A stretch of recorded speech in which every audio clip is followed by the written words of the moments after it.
Your teams. It is Barner. It is Barner, and he's gone. The Beavers are the national champions. Brandon, a three-pointer out front. Hit it! Yes, he did! His take. Here's what I think. Matt Bagley. I love covering high school football. And I remember one year in particular, I was covering a North Medford team that had a cheat code. They didn't have the best defense, didn't have the best passing game, but they were a competitive team. And it's because they had a cheat code, a human cheat code. They had a kid who was 6'6", 250 pounds, and fast. Cheat code. Talking local sports. I'm reminded of that young man after seeing what I saw from Seattle last night. With 20 seconds left, Russell Wilson just says, screw it. We got a guy that's bigger, faster, and better than everybody else. And he heaves a prayer for that guy. DK Metcalf is the Seahawks human cheat code. Southern Oregon Sports Talk with Matt Bagley. Presented by Medford BMW on 96.1 580 The Game. Sunday rocked, and I needed it. I really needed it. I talked about this on the show Friday, right before I gave you all the best of highlights and my favorite clips of the week. I mentioned that I'm going through a death in the family. My 91-year-old grandmother passed away on Friday morning.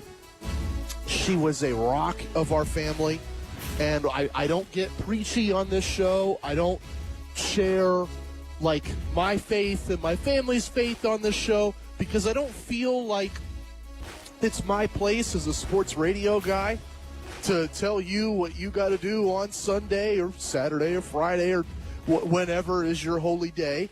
But she was a living testament to faith and family for all of us in my family. And her life was a story of self-growth and self-improvement that I found really inspiring. And I missed her a lot. And I think all of us in my family, my father, myself, my sister, who she unfortunately isn't near us right now because she lives in England in the Air Force. I know she was grieving. We were all struggling. My mother, everybody was struggling over this whole weekend. And for me personally, I always handle that situation, that grief, that wreck when I have something to distract me with. And I had a lot to distract me with this weekend. High school football, I watched North Medford struggle to score, albeit, and struggle to keep one team out of the end zone. But I watched them look good at times in their season opener. I think the Black Tornado could be a lot of fun this year. Saturday, I got to go to Autzen. I listened, of course, on the radio to the Oregon-Ohio State game. I had the stream on my phone hooked up, and I was listening as I drove all the way down to Autzen from my house. And then I went and covered the SOU Raider football game Saturday afternoon at Autzen Stadium. Had a lot of fun there. How about Crater alum Matt Struck being a part of 6 touchdown drives? NAIA Offensive Player of the Week honors for him as well. So he had a great Saturday on hallowed grounds of Autzen Stadium. I was thrilled to be there and see it firsthand. And then Sunday, I get my grocery shopping done. This is totally me. I want to get my grocery shopping done. I want to do all the honeydew errands Sunday morning at like 6 a.m., get back with a breakfast burrito and maybe a 6-pack of something good, though this week I changed it up. There's a story behind it. And anyway, I get back around 9:30. I haphazardly put all the groceries away and find a seat on the couch right around 5 till 10. And then I turn on the television, and I keep it on one channel, Red Zone, for the next 9 hours. That was my Sunday in a nutshell. And then Monday, of course, I followed it up. I had a best of, or no, not a best of, excuse me. I had a very, very tight, compressed show on Sunday. 30-minute show. I was off the airwaves at 4:30. I immediately sprinted outside, lit up my grill, put some burgers on the grill, grilled some cheeseburgers, made sure the Raider game was DVRing. And then as soon as those burgers were done, woo, right back to the couch, and I sat down and pulled my hair out and screamed at my television for 4 hours. I've had a great couple of days watching sports on television. I want to hear from you. 541-630-4792. When you think about the great things you've witnessed over the past 3 or 4 days, the Ducks getting that big win in Autzen, the Beavs notching their first W of the season. How about everything that happened Sunday in the NFL? The Texans pulling off an upset nobody saw coming. The Niners holding off a barrage of points in a comeback effort. Or the Seahawks, Russell Wilson and Tyler Lockett connecting, and Lockett looking like Willie Mays in the World Series with that over-the-shoulder grab. How about what happened Monday? That Monday night game, I'll just tell you this, as a Raider fan, as somebody that I rooted for one team in that game, I had a strong interest in one team.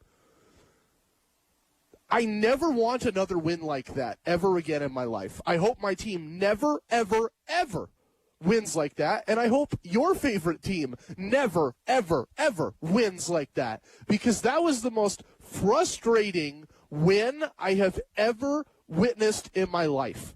And I've seen some weird ones. I've seen wins where you win the game, but your star quarterback gets hurt for the year. I've seen games where you win the game, but your coach gets fired. I've seen games where you win the game, but, and the list goes on and on and on. There were like 10 different moments in that game where I was ready to throw a remote out the window. Or just turn it off entirely, or take my drink and chuck it over my house. I was so angry. And then there would be one moment that immediately followed it where everything was right with the world.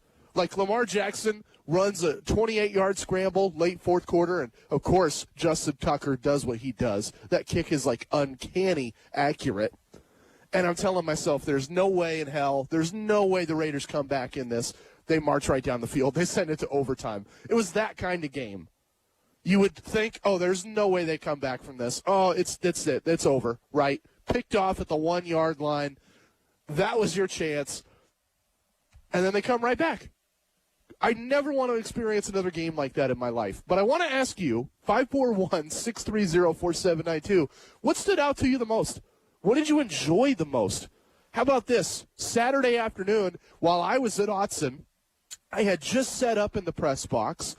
There was a remote on a table for me, and so I turned it on, and I saw this happen on television in the press box of Autzen Stadium. This happened Saturday. I know you watched it. And Brown wants the snap, has got it. Give it to Verdell. Busted up the middle. Here we go. Has he got the speed? 50, 40, 30, 20, 10. Touchdown, C.J. Verdell. Yes, he's got the speed. Jerry Allen, voice of the Ducks. Verdell's got the speed. How about this call? Snap the ball, back to throw. Stroud, pressure, goes down, and that's going to do it. They are not going to be able to get up and run a play. DJ Johnson, can that be DJ? It is. On defense, sack, game over. Oregon has defeated Ohio State 35-28. Goosebumps. Yeah, I got goosebumps too. Statement win by Mario Cristobal's Ducks. But that's not the only moment that stood out this weekend. 541-630-4792. What stood out to you? What did you enjoy the most this weekend? Talking sports. How about this play? This happened over in Corvallis. Mike Parker, of course, the greatest broadcaster on the planet, had the call. With 7:18 to go in the quarter, it's BJ again, well blocked at the point of attack. 45 midfield, left sideline 40, down the left sideline 30, 20, 15, 10, 5. BJ Baylor all the way. Touchdown Beavers. 66 yards for BJ Baylor, and the Beavers lead it 13-0. I've still got questions about Oregon State after that game, but they answered one of the questions I had. They answered the question of, Was Purdue just really good, right? What do they do when they play teams that are less good than Purdue? Well, they blow them to smithereens.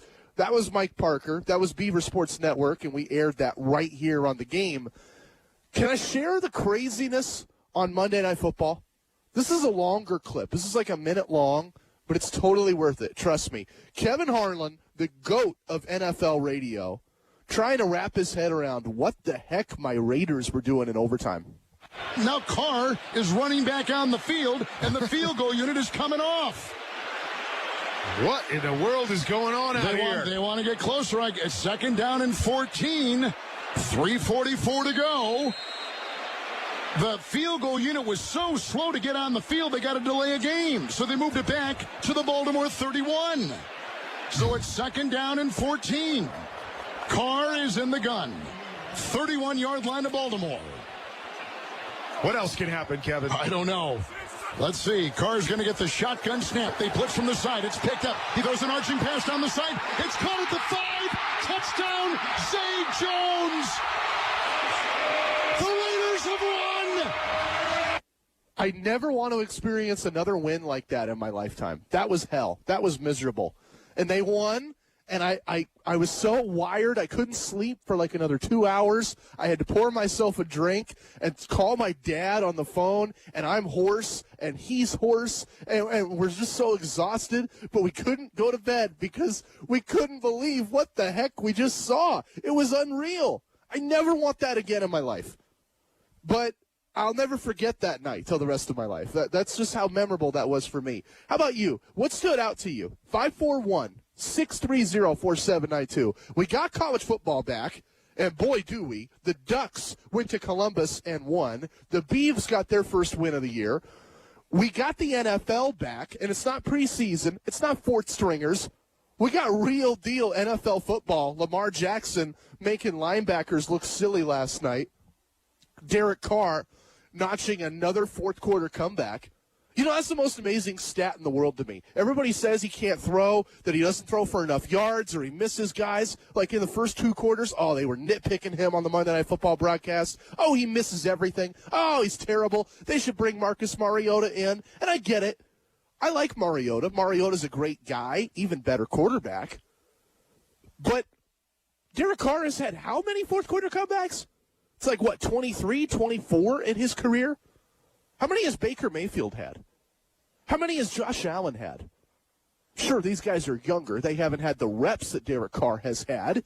But my point is, in the fourth quarter, if you're trailing by a touchdown or more, and you've never had a fourth quarter comeback before, I don't care how good your arm is. I'm going to trust you less than the guy that says, oh, yeah, I have this long list of fourth quarter comebacks every season of my career, even my rookie year, even when I had nobody else around me. Oh, yeah, and even when my coach is an idiot, and even when my offensive line has a rookie and 2 backups on it.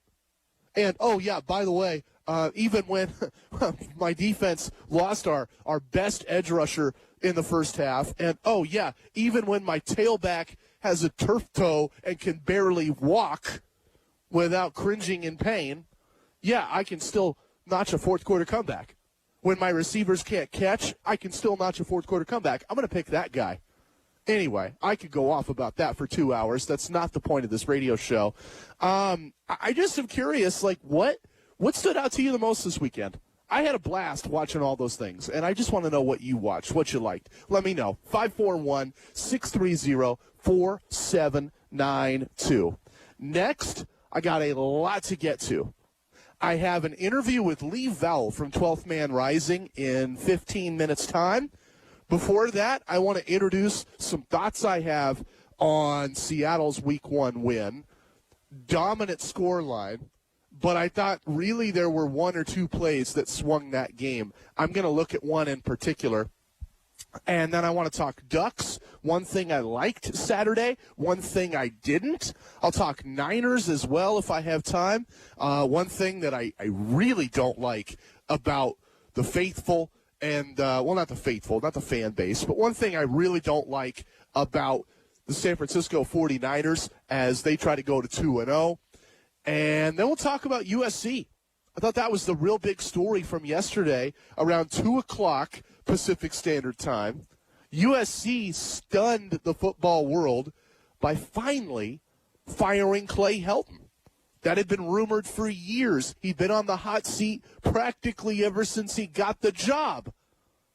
And they never let him go until 2 o'clock yesterday, 2 games into the season. Was that the right decision? We'll talk about that next. And then again, I got Lee Vowell, Seahawks beat writer at 12th Man Rising, headed this way at 4:30. Very, very busy show. Very fun show. Stay tuned. Southern Oregon Sports Talk, presented by Medford BMW. 96.1, 580. The Game.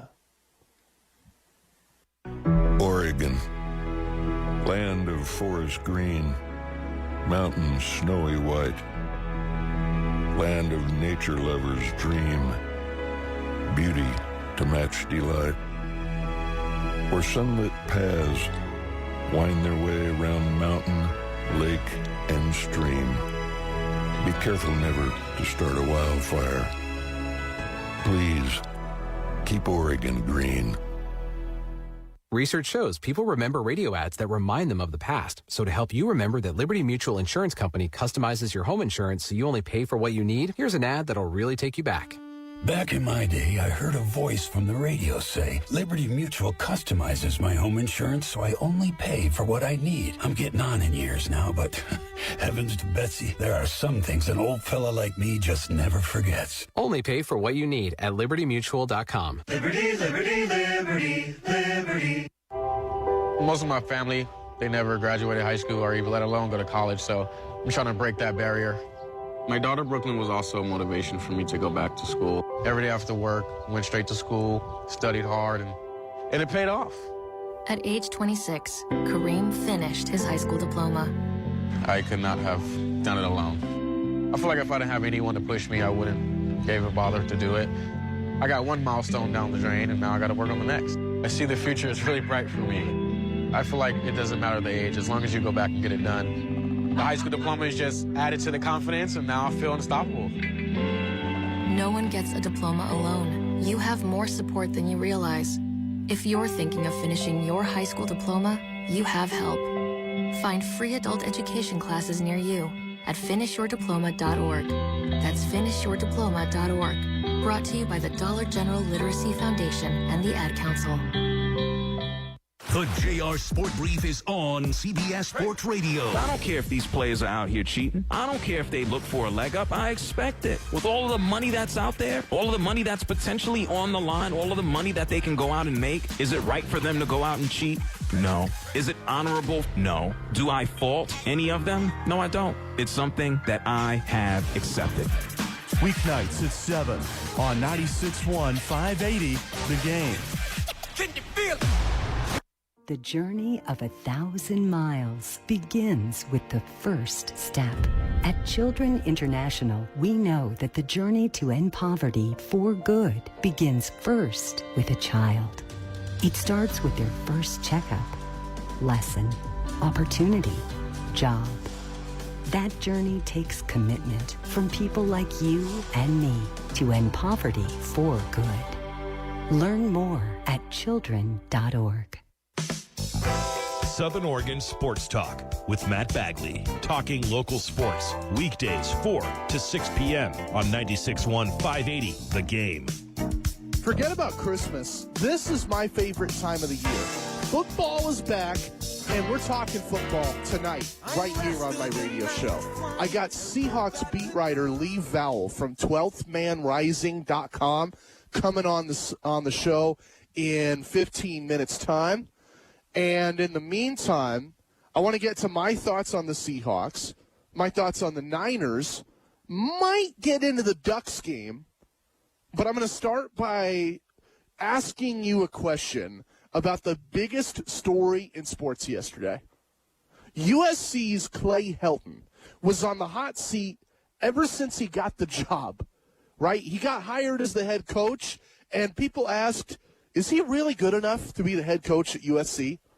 And sometimes the answer to that question was no, right? Clay Helton's getting blown out by Bama, and he's getting blown out by Stanford, and he's getting blown out by Oregon.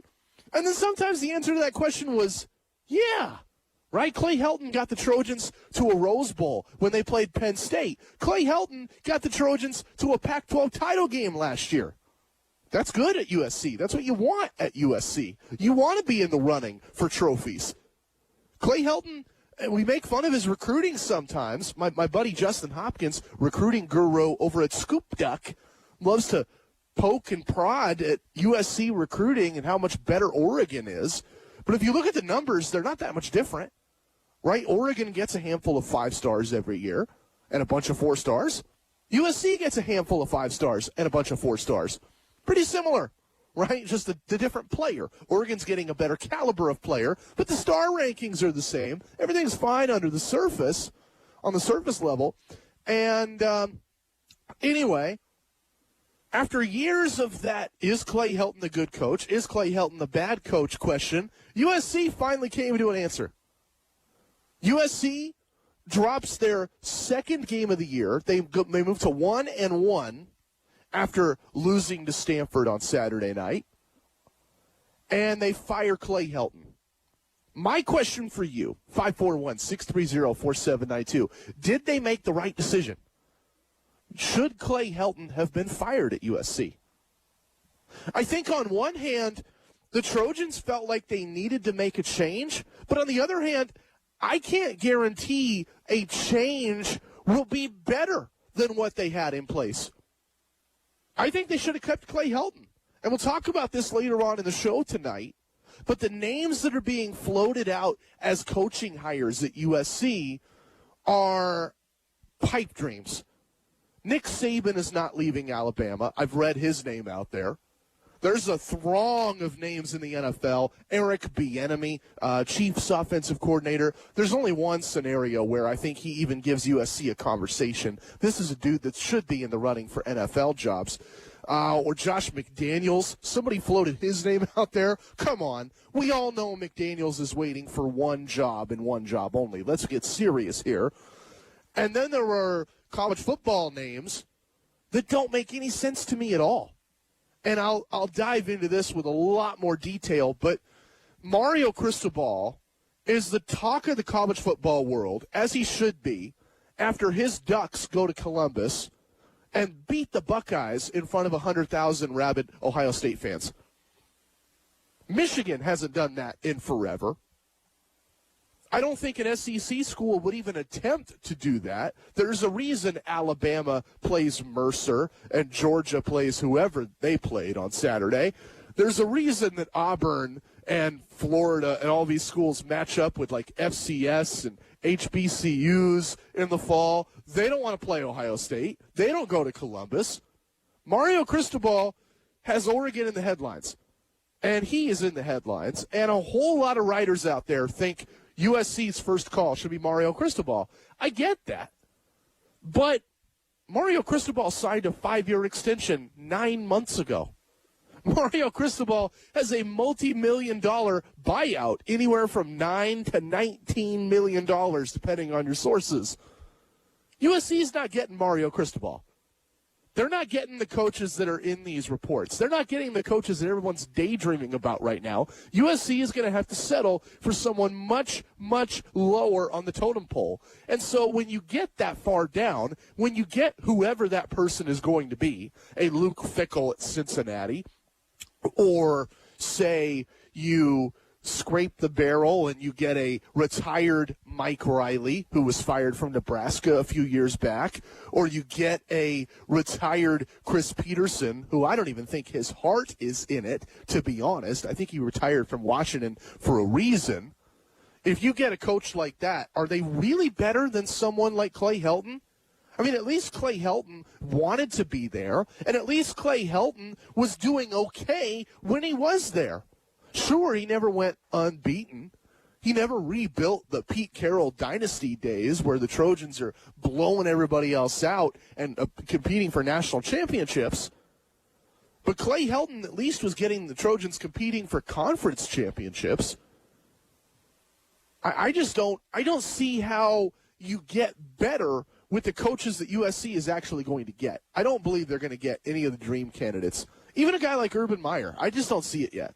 Now, give it 6 weeks. Maybe Herb is 0-7 in the NFL. I could see it then, but not right now. Lee Vowell, 12th Man Rising. We'll get to him in a couple of minutes. Real quick, let's introduce that conversation with my thoughts on the Seahawks win Sunday. Impressive score. Looks like a blowout. Felt like a blowout, but I watched that game, and there was one moment where I really feel like if it had gone differently, if this one play had gone differently, the whole game could have changed. There was a moment of truth in the third quarter.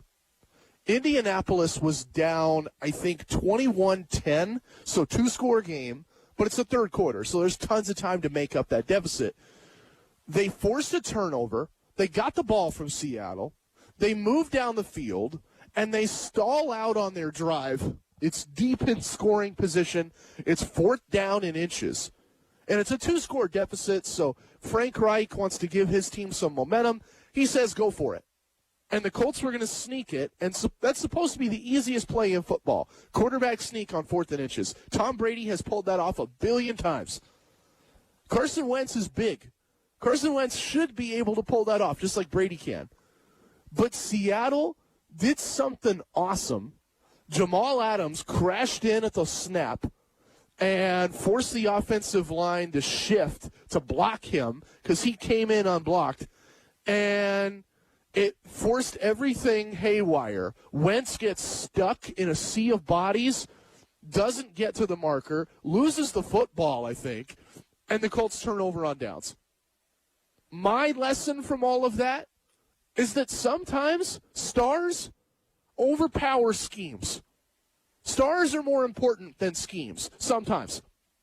And I think Pete Carroll got away from that for a few years. You let the Legion of Boom go. They got old, they were getting expensive, and Pete's thinking, I can develop new guys. Or you kind of let the offensive line deteriorate. Guys retire. Guys price themselves out. You know, you draft somebody really good, and then they get to their second contract, and, yeah, we don't need you anymore. Or I think about when they traded Max Unger back in the day for Jimmy Graham, right? All these examples where the Seahawks could have kept really quality players at key positions, and they said, well, we trust in our scheme and we trust in our organization to reload. We're going to find new guys. And they didn't find those guys. So give credit to Pete Carroll and John Schneider for trading as much as they did and spending the money that they did to invest in Jamal Adams because they finally get it now. Stars can be better than schemes. That star is better than the scheme, and it makes everything easier for Seattle. They were supposed to give up that sneak. The Colts were supposed to get right back in that game, and that was going to be a butt clencher right down to the wire. And Jamal Adams said, no way.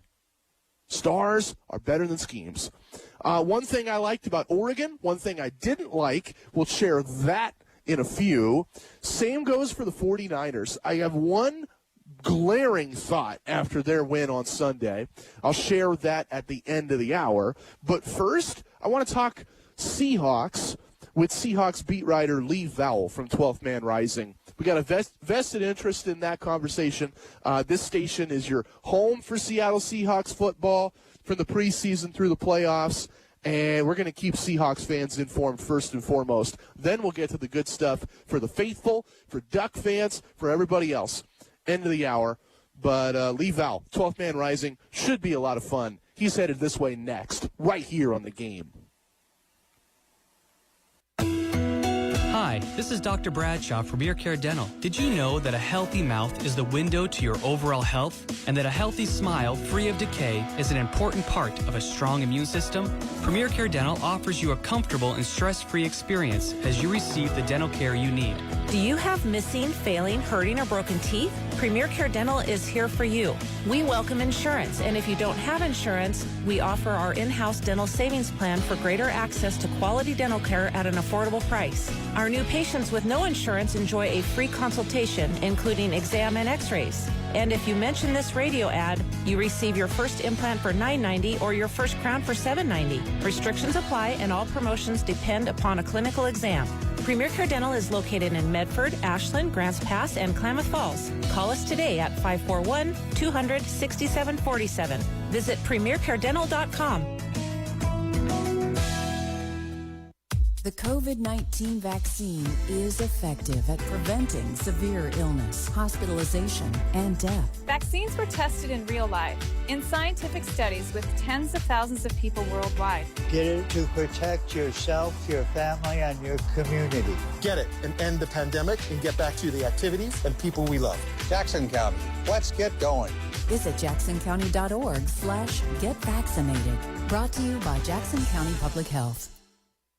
Adopt US Kids presents Multiple Choice Parenting. Your daughter just had her first breakup. Do you A, put yourself in her shoes? How could he do this to you? And for Sheila, she has split ends. B, console her. Oh, sweetie, this is going to happen a lot. 4, maybe 5 more times before you get married. C, take charge. Got to get this all straightened out. Give a little talking to, man to man, mano a mano. Hey, Steve. It's now a good time? No? Okay, no problem. Bye. Or D, help her find a new boyfriend. I know a great place to meet boys. The internet. Nice, single boys. Never mind. How about some ice cream? As a parent, there are no perfect answers. But you don't have to be perfect to be a perfect parent. Thousands of teens in foster care will love you just the same. For more information on how you can adopt, visit adoptuskids.org. A public service announcement from the U.S. Department of Health and Human Services, Adopt U.S. Kids, and the Ad Council.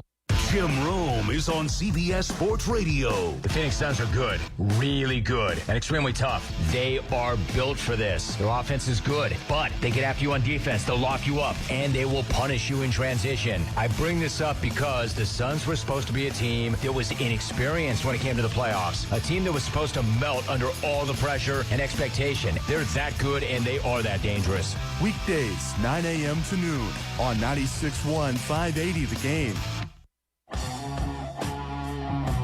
Southern Oregon Sports Talk with Matt Bagley. Talking local sports. Weekdays 4 to 6 p.m. on 96.1 580 The Game. I love my audience here, Southern Oregon Sports Talk. I care about the NFL to the point that I sat on the couch for 10 hours straight, didn't move on Sunday, kept the TV on one channel, Red Zone, and then I did the same thing last night, got off work, made dinner, taped as much of the Monday night game as I needed to, and then sprinted to the couch once dinner was ready and screamed at the television and got really angry while my silver and black lost that game about a dozen different times and somehow pulled a Lazarus and won it at the end. I know that I'm not alone in my football fandom because I'm getting peppered with questions today. People want to know about Marcus Mariota. I didn't say he was better than Derek Carr. I said he was sometimes better than Derek Carr. People want to know about, Doug Peterson and that Monday night game again. I was talking about the Seahawks game earlier, so it's only fitting that I bring on somebody who I think knows a lot more about the Seahawks than I do. He's Lee Vowell from 12thmanrising.com, a site that covers the Seahawks with informative news year out. Lee, my takeaway from that game was just the score line looked awesome, but I thought there were some moments, especially that fourth down call where Jamal Adams blows up the quarterback sneak. There were some moments in that game where if they go the other way, the Colts make a game out of it. What was your takeaway from Sunday's Seahawks win? Yeah, and thanks again for having me on. And always great to be on.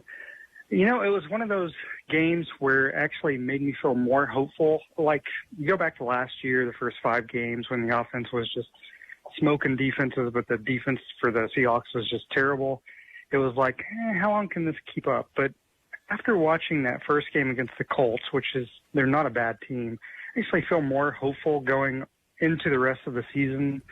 I never felt like, even with that fumbled snap, which is really what it was, that the Colts were ever going to win the game. After it got to be 21, after that first drive for the Colts, and they drove downfield, after that, the Seahawks defense kind of shut down the Colts. I never felt like there was a chance the Colts would win, and I hadn't had that feeling based on the Seahawks offense and Seahawks defense that the game was never really in doubt. And that gives me hope going into the future. The defense is better this year, obviously. And I think the Seahawks offense is going to be better long-term, too, throughout the season. I didn't feel like there were any moments after you got into the second quarter that I felt doubt. It was like I almost felt comfortable for once, and that's very unusual as a Seahawks fan. Yeah, I can relate to that as a Raider fan. I'm used to doubt. Lee Vowell with me. When you talk about doubt and hope, does that hope extend into week 2? How do you feel about this team going forward? It better, because the Titans look like they have issues. The NFC West is so stacked. So if you see the Cardinals blow out the Titans the way they did, and if the Titans come back and win in week 2, that will change everything I just said, basically. So after week 2, if the Seahawks lose, I'll be like, oh, the season's in the tank. Because that's how football fans are, right? We react to week.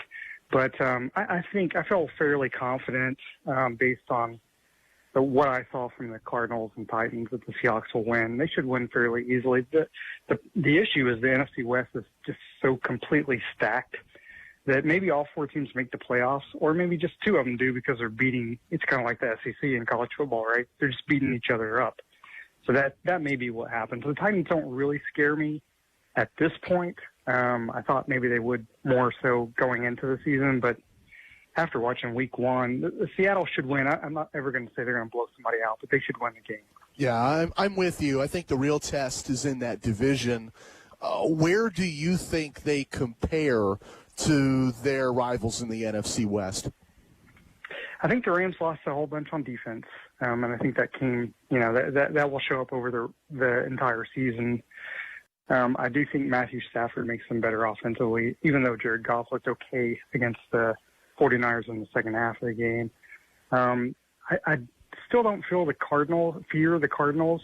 I think, if anything, Seattle is the second best team in the division, though even when the 49ers are making the Super Bowl run in 2019, Seattle still could have won the division. They just seem to stay in it every year. So at worst, second. But if the offense continues to be more versatile, which they kind of showed in the first game, and I think they will become even more versatile as the season goes on, and the defense continues to play the way it does, or has, and they should, I can see them winning the division again this year.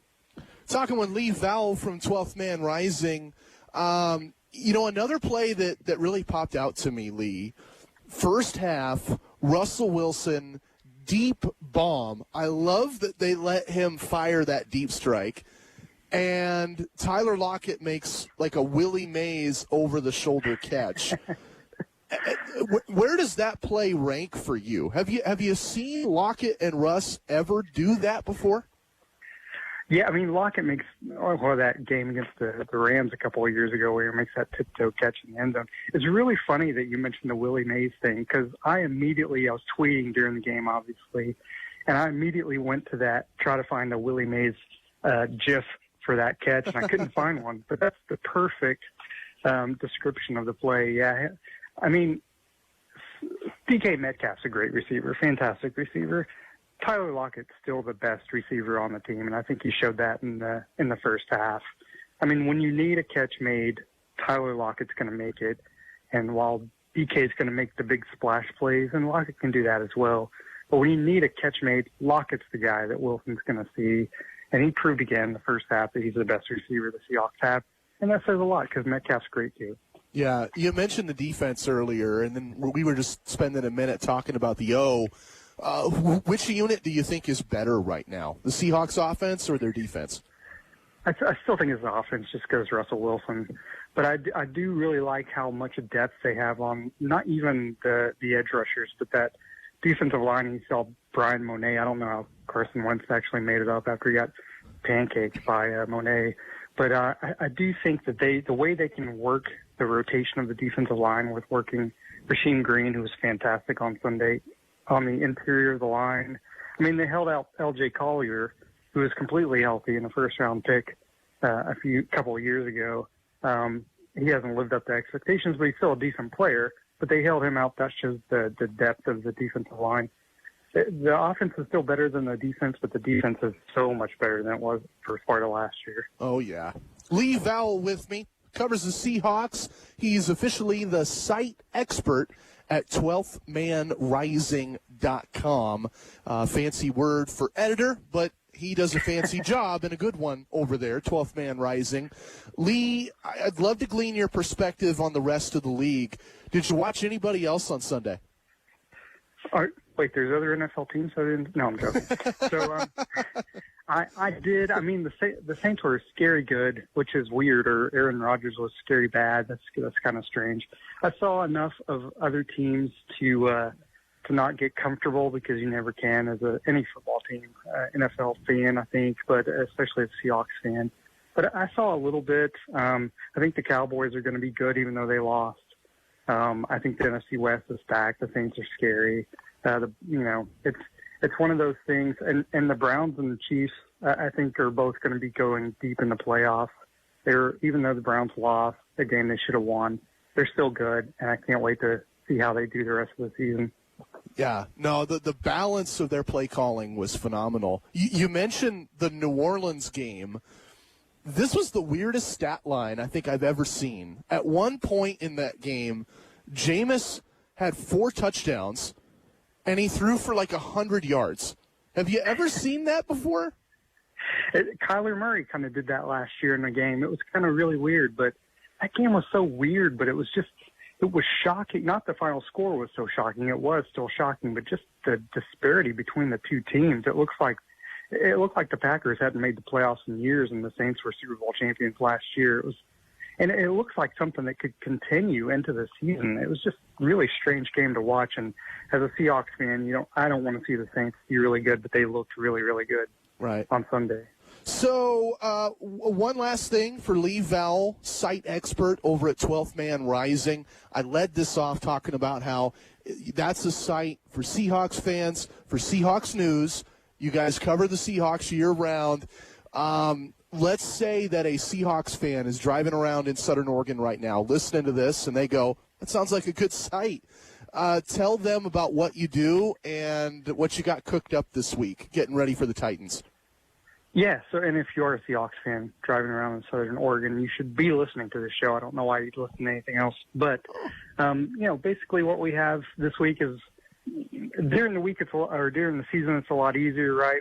We try to do Q&A with the experts of other sites, so we're going to do a Q&A with the Titans experts at their site as well. But we always like to do our predictions, our staff predictions, and really just do our 3 key things for the Seahawks to win. So every day we're going to produce stuff that hopefully people like and look forward to the next game. All right. Lee Vowell, not only does he cover the Seahawks, but he just delivered a really sweet compliment there. I'll take it. Lee Vowell, 12th Man Rising. Hey, thanks for your time, Lee. Have a great night. You too. Thank you very much. All right. That was Lee Vowell, 12thmanrising.com. Up ahead, let's wrap hour number 1. I have 3 teams who I believe will get worse before they get better. That means 0-1 becomes 0-2. We'll talk about those teams, get your thoughts on the Ducks' big win. The Niners, I wouldn't call it big. Interesting win on Sunday. And I got a lot of radio stuff to promote with you. I got to tell you about what we're doing this week, because it's a lot of time, a lot of work, and it's going to be really, really, really entertaining if you just keep tuned into this radio dial. That's all headed this way next. Southern Oregon Sports Talk, presented by Medford BMW on 96.1, 580, The Game. Comfort is more than a feeling, it's a promise. That's why Lamb Heating and Air has partnered with York Air Conditioning as the only certified dealer in the Rogue Valley for commercial and residential spaces. York Air Conditioning has redefined home comfort with unparalleled efficiency, convenience, and reliability. If you're ready to enjoy the summer in comfort, call Lamb Heating and Air in Grants Pass at 541-476-6978 and Medford at 541-772-8260 or visit lamb-heating.com. YorkAirShare.com. Lamb not only installs quality York AC systems, they offer a 24-hour AC emergency response and maintain and repair any type of cooling system so you can enjoy optimal comfort and confidence that you and your family are breathing clean air. If it's time for a new AC, repairs, or you have a cooling system emergency, Lamb Air and York Air Conditioning are here for you. Call Lamb Air in Grants Pass at 541-476-6978 and Medford at 541-772-8260. Pride in performance. Angie's List is now Angie, and getting your to-do list done just got easier. Between back to school and with the holidays around the corner, it can feel like there's no time to tackle home projects. Whether you need help with emergency repairs or major upgrades, Angie matches you with top local pros who can get the job done right. Browse reviews, see upfront pricing, and instantly book hundreds of projects. Save time for what matters most. Book your next project at Angie.com. That's ANGI.com. Attention men under the age of 35. You know what really impresses the ladies? When a guy has a few drinks and later gets pulled over for buzz driving. That could cost you around $10,000 in fines, legal fees, and increased insurance rates. There goes let's grab dinner and a movie. Oh, I know. You drive more carefully when you're buzzed. You've proven that hundreds of times. A woman admires that kind of confidence. And you've practiced how to speak if a cop does pull you over. Slowly, clearly, and politely like, "Good evening, officer." A woman admires that kind of foresight. And what woman doesn't find it adorable that you call it buzzed even though the law calls it drunk? You could kiss $10,000 goodbye, along with any chance of having a girlfriend. Because nothing says I'm a catch more than a guy who lives in his parents' basement and calls it my place. Buzzed, busted, and broke. Because buzz driving is drunk driving. A message from the National Highway Traffic Safety Administration and the Ad Council. After I came home from Iraq, I could still hear the booms. Makes it hard to be a good mom. As America's veterans face challenges, DAV is there. I'm Naomi Mathis, Air Force veteran. DAV helps veterans get the benefits they've earned.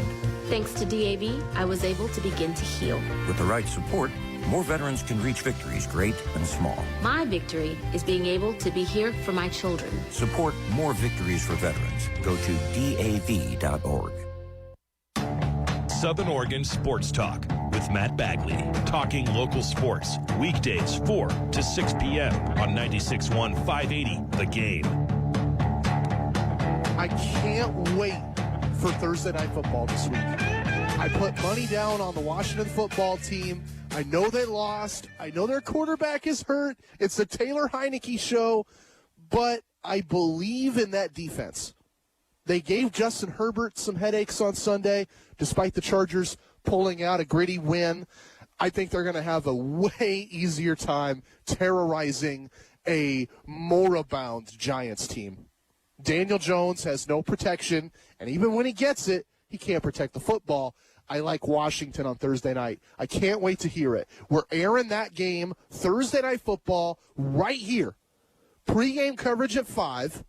Kickoff around 5:30 Thursday night, right here, Thursday Night Football, every week of the regular season on 96.1, 580 The Game. And then Friday, I get to go to Lake Oswego, which, if you don't know, might be the nicest neighborhood in the whole Portland metro. See, I live in Beaverton, and in fact, I live in a part of Beaverton where I live in a trailer park. And that's nothing against people that live in trailer parks, because I live in one, so I'm not going to say that, anything negative, because I'd be insulting myself. But there aren't that many trailer parks out in Lake Oswego. It's really nice. It's really fancy. And I get to cover South Medford Panther High School football Friday night at Lake Oswego. That's one of the best matchups in our state this week. You have a South team that won their conference last year, and of course has one of the greatest coaches in our state, Bill Singler.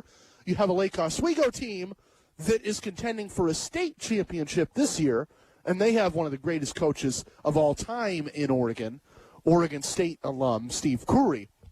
So really looking forward to that on Friday night. That's over on 99.5 FM, 880 AM KCMX. And North Medford, it's their home opener Friday night.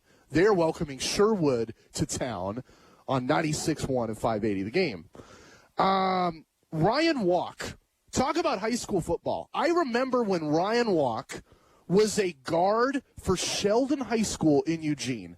And I would cover him twice a year when North and South Medford would play Sheldon. Now Ryan Walk, after walking on to the University of Oregon and getting a scholarship at Oregon and winning the starting job at Oregon, is an interview with the media after being a key contributor to the Ducks' win over Ohio State. He was asked about his perspective because he grew up a Ducks fan. He grew up in Eugene, and he gets to play for the Ducks and win for the Ducks.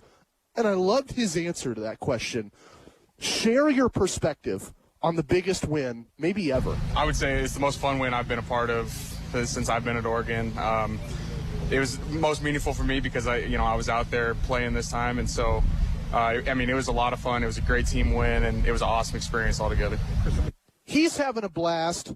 Great team experience. I really, my takeaway from that Oregon win, as much as I've questioned the offensive line over the past season plus now, and wondered, okay, Mario Cristobal talks a big game. All these guys come in really, really hyped recruits. They have great measurables. Everybody's massive. And then they struggle against Cal's defense or Oregon State's defense or Iowa State's defense. Are they really that good of an offensive line? I think that question has been put to bed. Not only because of the holes they open up for C.J. Verdell on the ground, 3 touchdowns, 200 rushing yards. That was the real deal. That was the offensive line going to work. But the other thing I really liked in that game was the way the line protected Anthony Brown. I think about the 99-yard touchdown drive in the first half, which nobody saw that coming. I listened to the radio. I heard Jerry Allen and Mike Jorgensen on the call, and as soon as that ball went to the 1, Jerry sounded like he was at a funeral, and Jorgie sounded like he was the corpse in the funeral. He was the dead guy. And then Oregon marches down 99 yards, and it was like they won the lottery. They couldn't believe it, right? The slots just came up. Lucky number 7s all the way across. 99-yard touchdown drives don't happen without protection because 99-yard touchdown drives are long. You have to run a lot of plays. You have a lot of ground to cover. So it's 12, 13, 14-play drives if you're going to march 99 yards. And it's pretty common. One of those plays, your right tackle just missed his assignment, sack. Or your center, low snap, your quarterback gets the ball late, misses a wide-open read, throws the ball away, drive killed, right? That happens on drives. It did not happen on the 99-yard touchdown drive because the offensive line kept Anthony Brown on schedule. They protected him. They snapped it right to him. They opened up holes in the running game so that the backs could always get some positive yards for him. The offensive line, I thought, was the jump start to Oregon's efficiency and the reason why they scored on that drive and the reason why they won that game. I loved that about Oregon on Saturday. Real quick, one thing I didn't like, and maybe it wasn't so much that game in particular, but it's in the aftermath of that game and the aftermath of the attrition built up so far in the season. Oregon is injured. They're 2-0, but Justin Flo probably out for the year. We learned that today. Drew Mathis, Jackson LeDuc, they're going to be out for some time frame as well. I could just rattle off a long list of guys, and I'm not going to do it because I only have 2 minutes left in the hour, but there are a pile of injuries right now on the Oregon roster. The 2 deep is changing within the moments before our eyes. I don't like that going forward. I don't feel confident that you can just sub out an experienced 5th or 6th year senior, or in Justin Flo's case, a young but sublimely gifted 5-star linebacker with NFL aspirations for just the next guy up. The next man up is not as good as the guy before him. That's how depth charts work. So I'm not confident about Oregon's consistency going forward with all of those injuries that they need to replace. 1 minute left. teams that will get worse before they get better. I promise you I'm going to start that topic, and I will do my best to get into it right now. The Jaguars are the easiest one to explain on this whole list. So I'm going to go quick with them. They're playing Denver on Sunday. Denver is not a great team, but they have one great trait. They rush the passer. And the Jaguars, I just don't trust their protection. There were so many moments in that Houston game where Trevor Lawrence was left to fend for himself. So many moments in that game where he would have like an incredible throw and then get hit on the next play, throw it away, or get sacked and the drive is dead. And I would just think if you swap out Mac Jones with Trevor Lawrence, Lawrence would be an MVP candidate. If you gave him an offensive line and a coordinator that knew what they were doing and a coach that wasn't an idiot, I think Trevor Lawrence would be doing great. The team around Trevor Lawrence is terrible, and I think the Broncos are built to beat that team on Sunday. Jags are going to 0-2, and it's going to be ugly. Next hour, 12s, Niners, Beavs, and more, right here.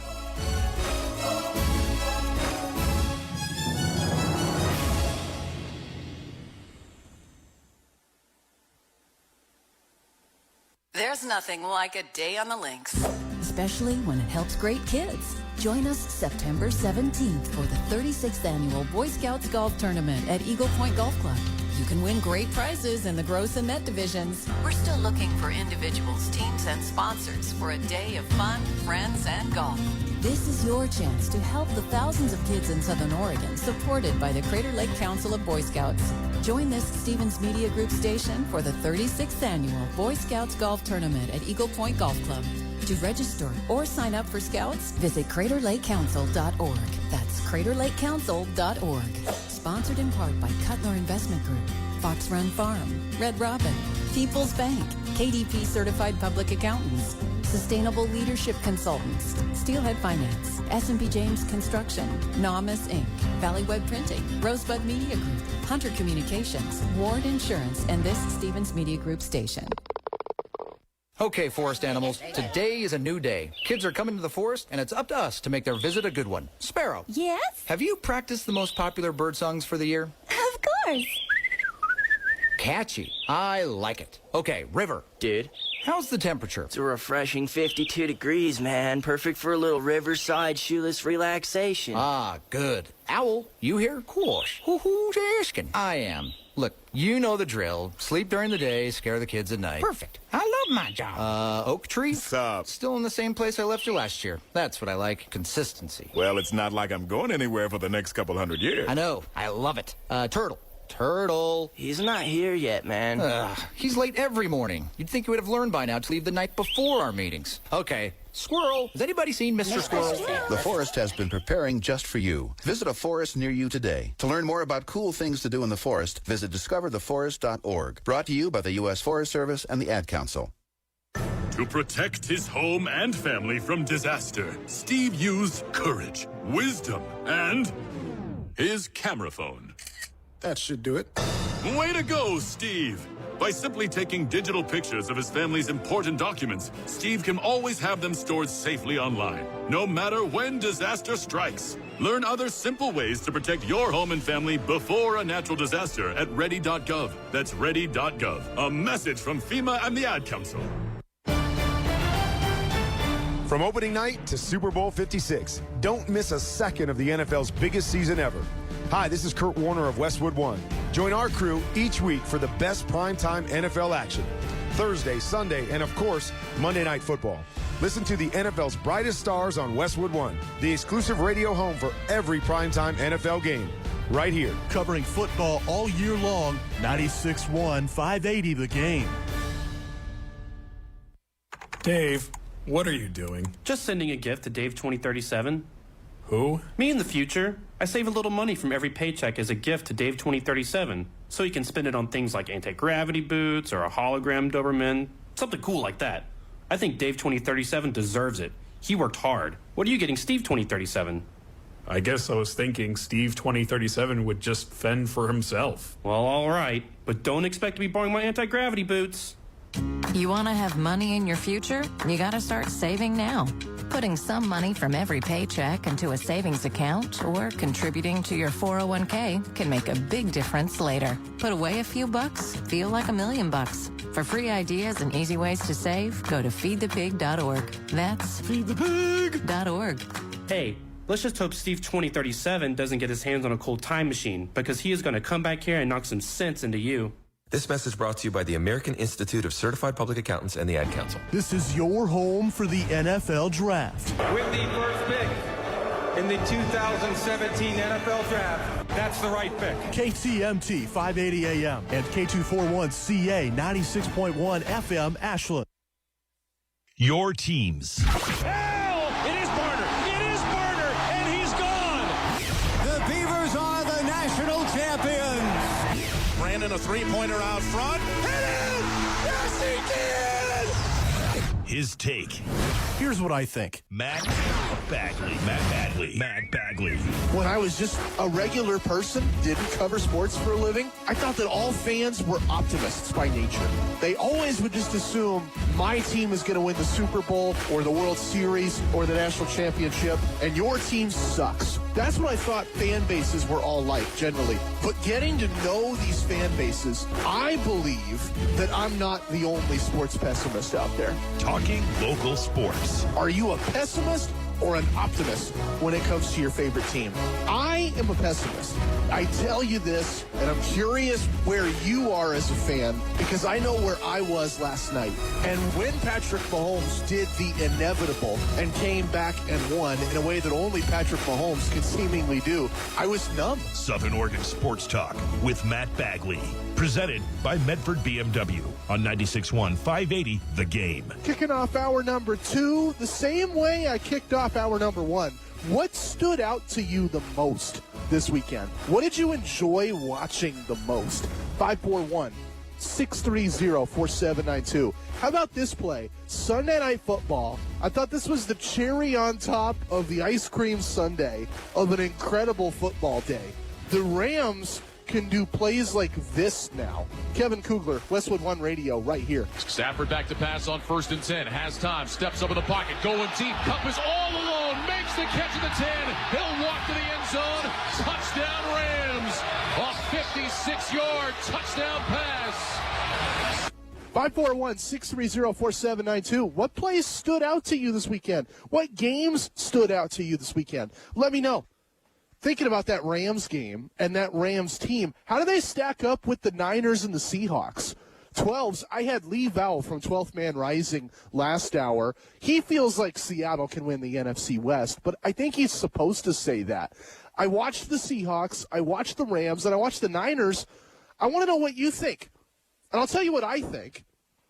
I think that right now, all three teams, and throw Arizona in this mix, all four teams have an argument.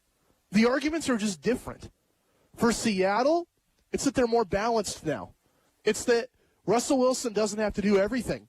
The Seahawks defense can force some stops.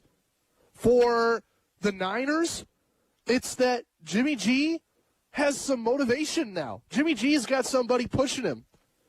It's not going to cut it if he has a game like he did in last year's season opener where the Niners can't hit anybody in the red zone. Jimmy G has to be flawless. And I thought in the first half he was. Clean touchdown to interception ratio. I'm not worried about that. Over 300 yards passing. Not worried about that either. The only thing I'm worried about with the Niners and their argument is that even if Jimmy G gets a little bit better, I think the defense got a lot worse. Let me tell it to you this way. In the NFL, no matter how bad you are, if you lead by 3 touchdowns through 3 quarters, you will almost always win, and win easily. My Raiders have done it over the years, even with the worst defense in football. The Niners have done it countless times. 38-17 on Sunday, at the end of the third quarter. They are going up against a rookie left tackle in Penei Sewell. They are going up against a backup right tackle because Penei Sewell was flipped from right to left. So second string right tackle, second string left tackle, getting NFL action. Jared Goff under center. Dan Campbell is the coach, and it's his first game. And a lot of us roll our eyes at Dan Campbell. It's not like he's a genius. This is the guy that said we're going to bite your kneecaps, right? Not known for his tactical acumen. No, this is somebody that I think is just a raw meathead kind of guy.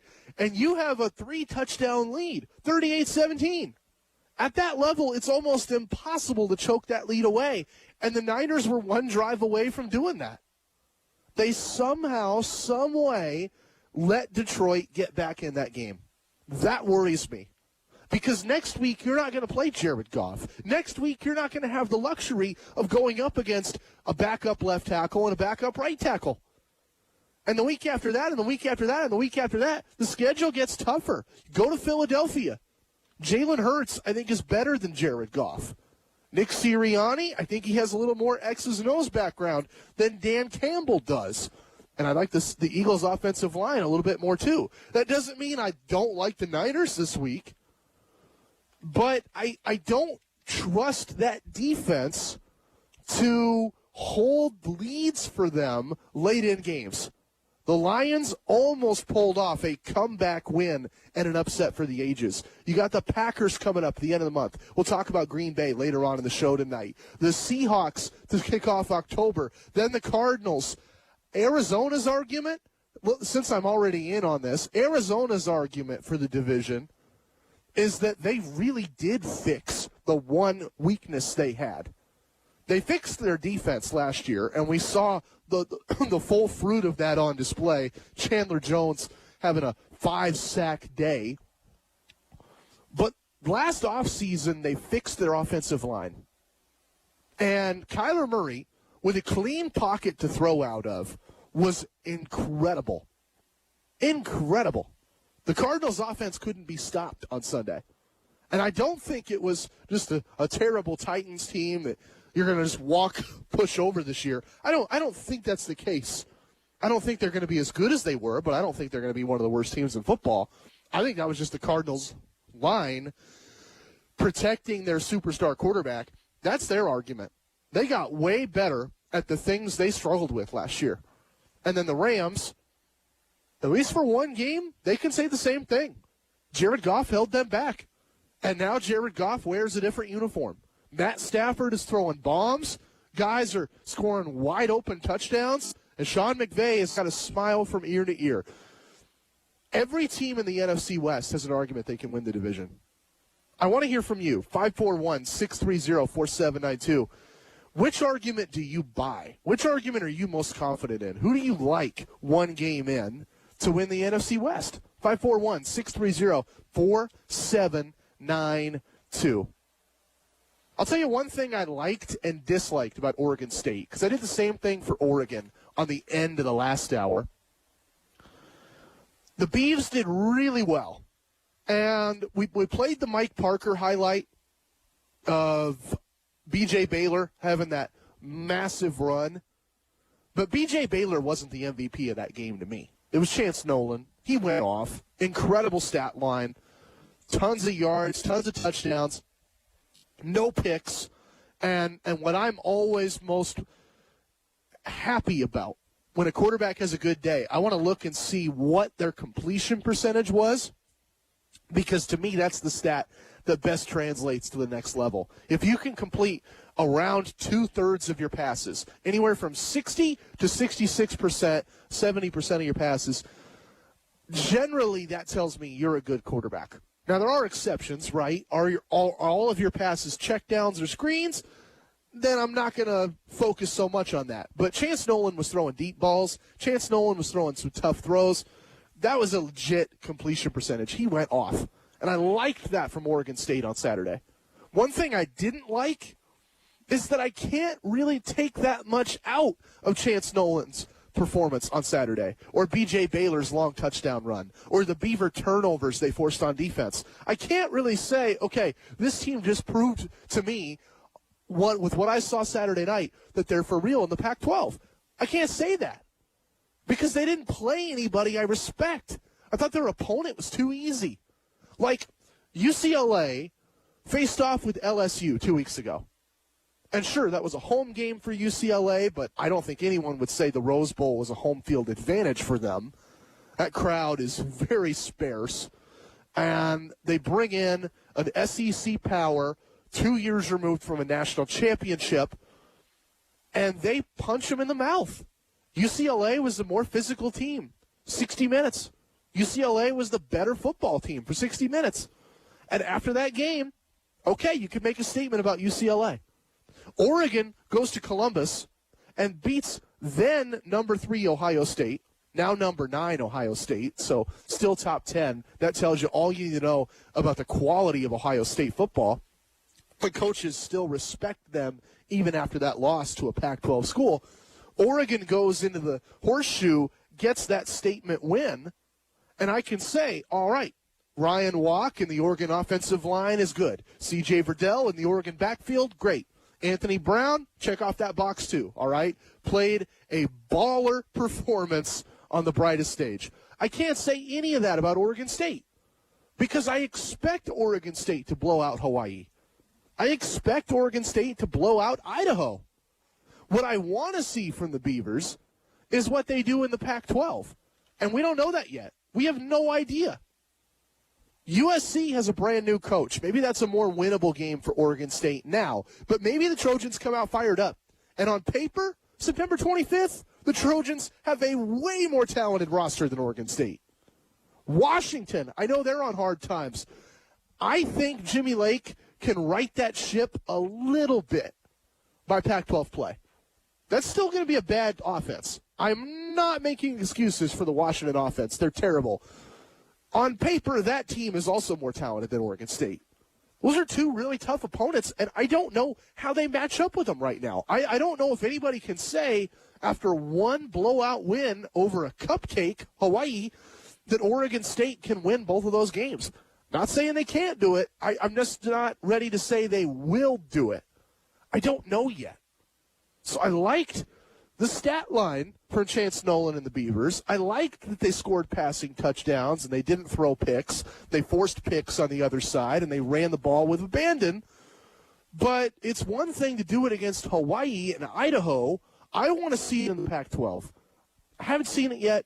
Don't know if they'll show it yet. Don't know if they have that gear in their offense this year.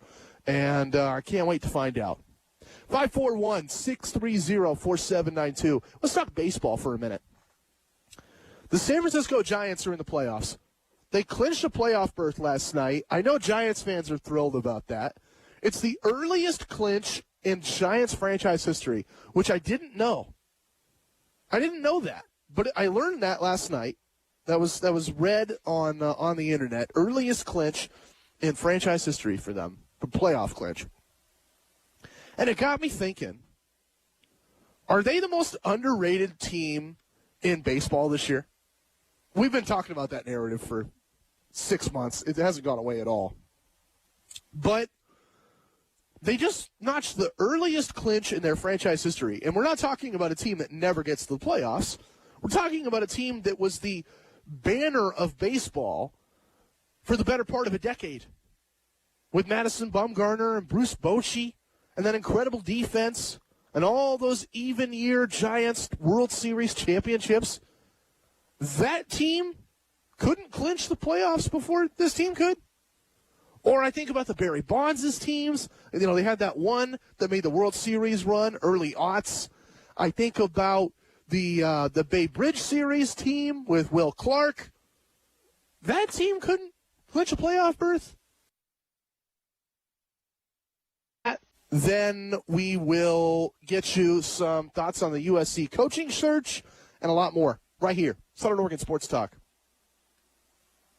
Jackson County veterans and their spouses. The Blue Water Navy Vietnam Veterans Act, implemented in January of 2020, expands benefits to veterans who served on a ship within 12 nautical miles off the coast of Vietnam. Veterans and surviving spouses may now be eligible for benefits with these new changes. If you are a veteran who served off the coast of Vietnam or the surviving spouse of one, please contact the Jackson County Veterans Service Office for more information. Our fully accredited expert veteran service officers will help you determine which benefits you may be eligible for and then guide you step by step in applying for them completely free of charge. Veterans with questions about benefits or filing a claim can schedule an appointment by calling 541-774-8214 or visit jacksoncountyvets.com. That's 541-774-8214 or jacksoncountyvets.com. Jackson County Veterans Services Office. Free expert help getting veterans access to their benefits. I need to go out and get a cheap costume, full mask, and deluxe backpack today. Sounds like you're trying to make a quick getaway. No, I'm just going shopping at the Magic Man. So you are making a quick getaway to the sale at Magic Man? Well, yes. If I don't get there soon, all the best discount costumes could be gone at 50% off. Plus, I want a mask for Halloween, and the kid needs a backpack for school, and... Wow, I want a cheap costume for me and the kid, too. Let's go now. It might be early, but Magic Man has Halloween stuff in all the time. I'm getting excited just thinking about Halloween, but the kid's backpack is a good idea, too. We could get some other stuff, too, if you know what I mean. The adult room is not out of the question. Make it down to the Magic Man for 50% off red tag costumes and 20% off backpacks and masks all month long. In Medford at the Bear Creek Plaza on Biddle and McAndrews. In Grants Pass at the G Street Plaza downtown. And the Safeway Plaza on Williams Highway in West Grants Pass. Hey, where did you go? I'm making the quick getaway to Magic Man. Welcome back to the Dog Show. Up next, we have Satchmo. Satchmo is a member of the Shelter Pet Group. That's right, a group known especially for their couch-snuggling, ball-chasing, face-licking, tail-wagging, backyard-hanging, and, of course, companionship. And what breed would you say Satchmo is? I'd have to go with maybe a lavish terrier-hound chihuahua-looking kind of mix. Tremendous dog. I'd also like to point out Satchmo's coloring, a white, gray, brown, black brindle, simply marvelous. You know, it's such a treat to watch a dog like this. Now, let's see him in action. Look how he makes eye contact with his person. That's actually known as the treat stare. How intuitive. And now he appears to be excitedly turning in circles. Ah, the happy dance, so common with this group. And finally, the loving face lick. It's great how he just gets in there and, well, licks. Fantastic. But really, the best way to know an amazing shelter pet like Satchmo is to meet one. Visit theshelterpetproject.org today. Adopt. Brought to you by Maddie's Fund, the Humane Society of the United States, and the Ad Council. Southern Oregon Sports Talk with Matt Bagley. Talking local sports. Weekdays 4 to 6 p.m. on 96.1 580 The Game. Saturday is going to be fun right here on The Game. We got Oregon State Beaver football. I believe that's an afternoon kick. 2:30 pregame, 4:30 kickoff. On air till 8 or 9 or however long we need as the Beavs welcome Idaho. But that's not the only thing we got on The Game. What I love about our Saturdays is even when we don't have live play-by-play, we have this whip-around show. It's like Red Zone for radio, but instead of Red Zone only ever getting you the games that are NFL games on right now, right? So like 7 morning games, 4 afternoon games on a given Sunday. This show gets you like 30 different college football games. Eye on college football.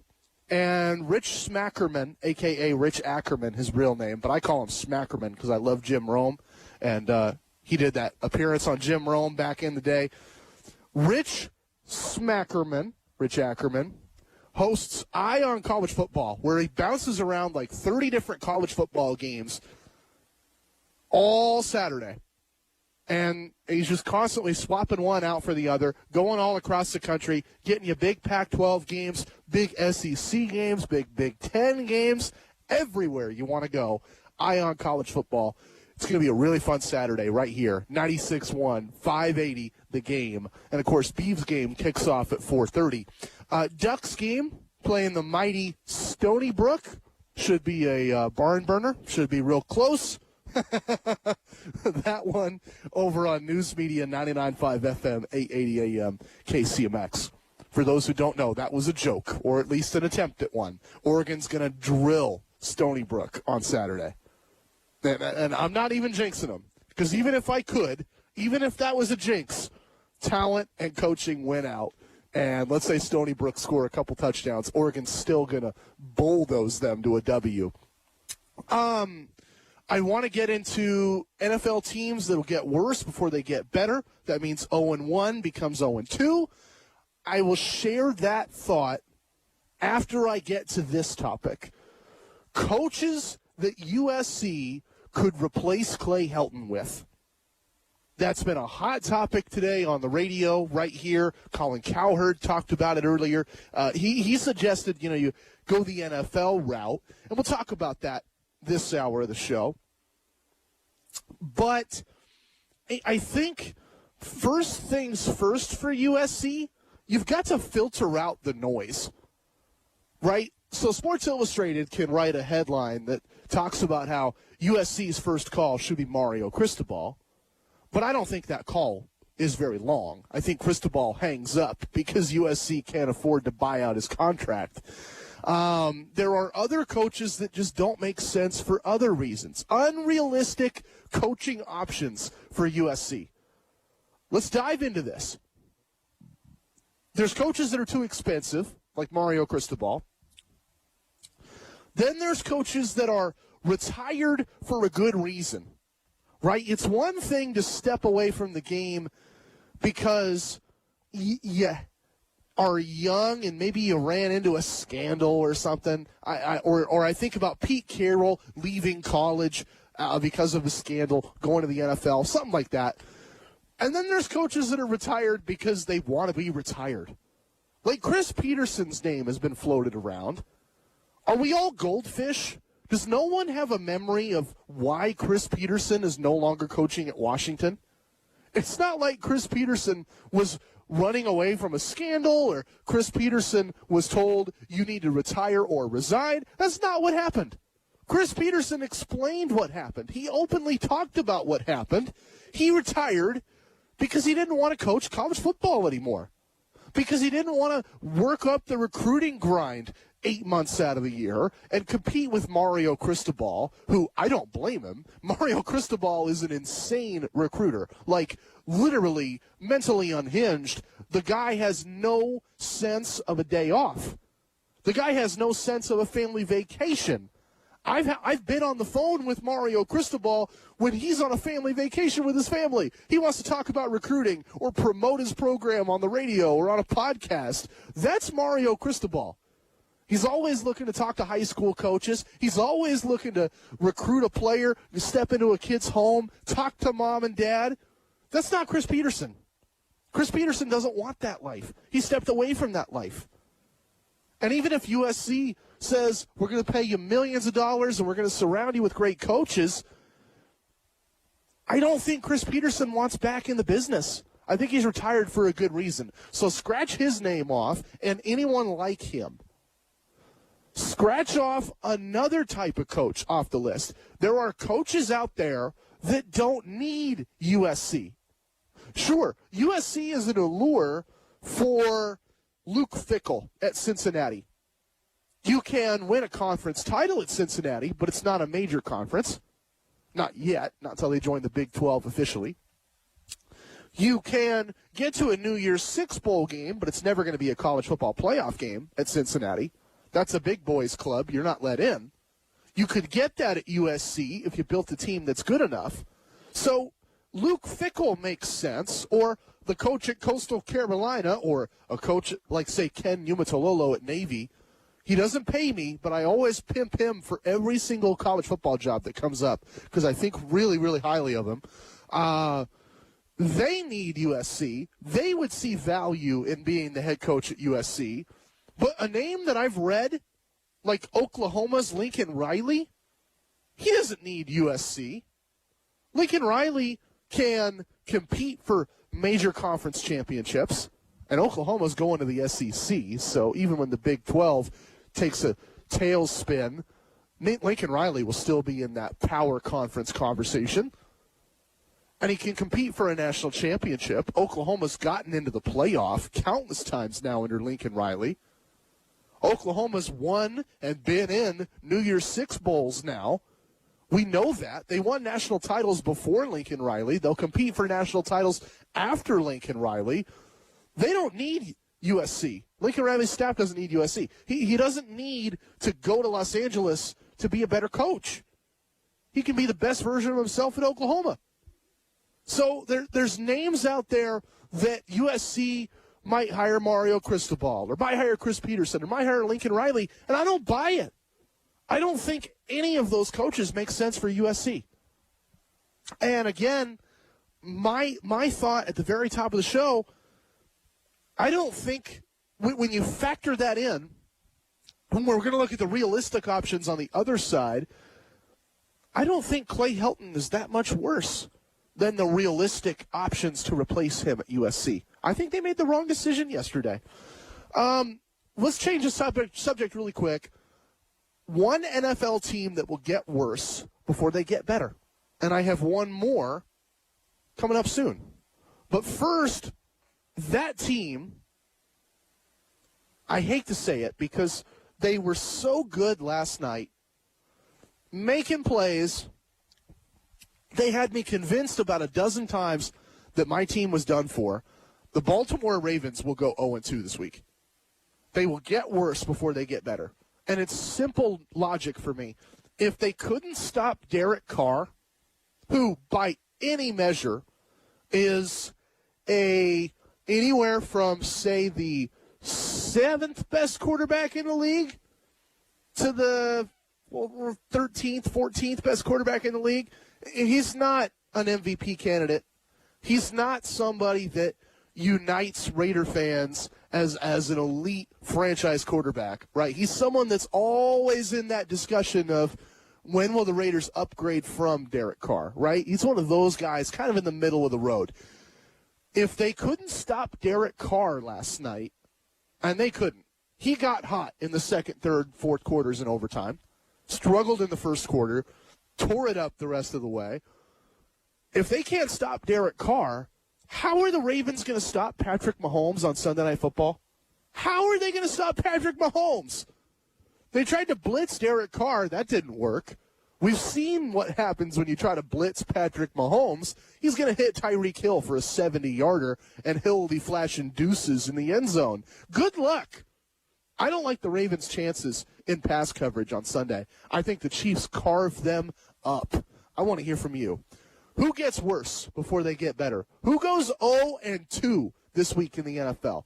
541-630-4792. Let me know. I got thoughts on realistic options for that USC coaching gig, and I got one more team that will get worse before they get better. This one will stun you, but I have some solid reasoning, and I'll share it with you next. Southern Oregon Sports Talk, presented by Medford BMW on 96.1, 580, The Game. Hi, this is Dr. Bradshaw from Ear Care Dental. Did you know that a healthy mouth is the window to your overall health, and that a healthy smile free of decay is an important part of a strong immune system? Premier Care Dental offers you a comfortable and stress-free experience as you receive the dental care you need. Do you have missing, failing, hurting, or broken teeth? Premier Care Dental is here for you. We welcome insurance, and if you don't have insurance, we offer our in-house dental savings plan for greater access to quality dental care at an affordable price. Our new patients with no insurance enjoy a free consultation, including exam and x-rays. And if you mention this radio ad, you receive your first implant for $9.90 or your first crown for $7.90. Restrictions apply, and all promotions depend upon a clinical exam. Premier Care Dental is located in Ashland, Medford, Grants Pass, and Klamath Falls. Call us today at 541-708-0600. Visit premiercaredental.com. Comfort is more than a feeling, it's a promise. That's why Lamb Heating and Air has partnered with York Air Conditioning as the only certified dealer in the Rogue Valley for commercial and residential spaces. York Air Conditioning has redefined home comfort with unparalleled efficiency, convenience, and reliability. If you're ready to enjoy the summer in comfort, call Lamb Heating and Air in Grants Pass at 541-476-6978 and Medford at 541-772-8260 or visit lamb-air.com. Lamb not only installs quality York AC systems, they offer a 24-hour AC emergency response and maintain and repair any type of cooling system so you can enjoy optimal comfort and confidence that you and your family are breathing clean air. If it's time for a new AC, repairs, or you have a cooling system emergency, Lamb Air and York Air Conditioning are here for you. Call Lamb Air in Grants Pass at 541-476-6978 and Medford at 541-772-8260. Pride in performance. The average time a resume spends on an HR manager's desk is 7 seconds, and most of them are tossed aside. Now imagine if one of those resumes belonged to Yasmin, who was living in a shelter, juggling 3 jobs. I had to be resilient. That's something that you can't teach.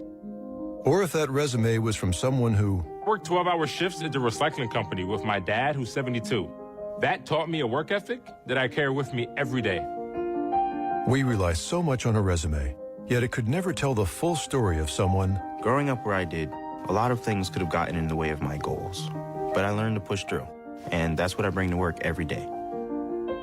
So maybe it's time we look beyond the resume and look to Grads of Life. Discover new ways to develop great talent that are so much more than what's on paper at gradsoflife.org. A public service announcement brought to you by Grads of Life and the Ad Council. Southern Oregon Sports Talk with Matt Bagley. Talking local sports. Weekdays 4 to 6 p.m. on 96.1 580 The Game. Two kinds of teams get blown out in week 1 of the NFL regular season. We see this every year. New teams. Teams that don't have a lot of chemistry. Teams where the coach is new, the play caller is new, the quarterback is new, the receivers are new, and nobody has any time to gel. Those teams get blown out. Tom Brady last year in Tampa.